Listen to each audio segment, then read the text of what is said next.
1 pot రసం rice super అంటే super టేస్టీగా ఉంటుంది. కర్రీ చేయబుద్ధి కానప్పుడు ఈ విధంగా రసం రైస్ అయితే ట్రై చేయండి. చాలా అంటే చాలా బాగుంటుంది. చికెన్ ప్రాసెస్లోకి అయితే వెళ్ళిపోదాము. బౌల్లోకి 1 కప్ బియ్యం, 1/4 కప్ కందిపప్పు కడిగి పెట్టేసి ఉంచేసి హాఫ్ అన్ అవర్ వరకు నానబెట్టుకొని పెట్టుకోవాలి. అలాగే నిమ్మకాయ సైంత చింతపండు కూడా నానబెట్టేసుకొని పక్కన పెట్టుకోవాలి. మిక్సీ జార్లోకి మిరియాలు, వెల్లుల్లి రెబ్బలు, ఎండుమిర్చి, కరివేపాకు, జీలకర్ర కూడా వేసేసుకొని మూత పెట్టేసి గ్రైండ్ చేసుకొని పక్కన పెట్టుకోవాలి.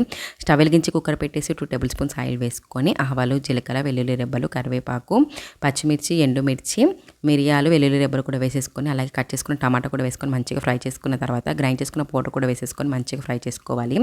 అలాగే నానబెట్టిన రైస్ కూడా వేసేసుకొని ఒకసారి కలిపేసుకొని 6 కప్స్ వాటర్ వేసేసుకొని కుక్కర్ మూత విజిల్ పెట్టేసి 3 విజిల్స్ రానివ్వాలి. ఆ తర్వాత ప్రెషర్ అంతా పోయిన తర్వాత ఒకసారి కలిపేసుకొని చింతపండు రసం కూడా వేసేసుకొని 2 మినిట్స్ ఉడికించిన తర్వాత లాస్ట్లో కొత్తిమీర వేసుకొని గార్నిష్ చేసుకుంటే ఎంతో టేస్టీగా ఉండే రసం రైస్ అయితే రెడీ అయిపోయిందండి. పక్కన ఆలు ఫ్రై తోటి సూపర్ అంటే సూపర్ టేస్టీగా ఉంటుంది. మీరు కూడా ట్రై చేయండి. వీడియో నచ్చితే లైక్ చేయండి. బాయ్.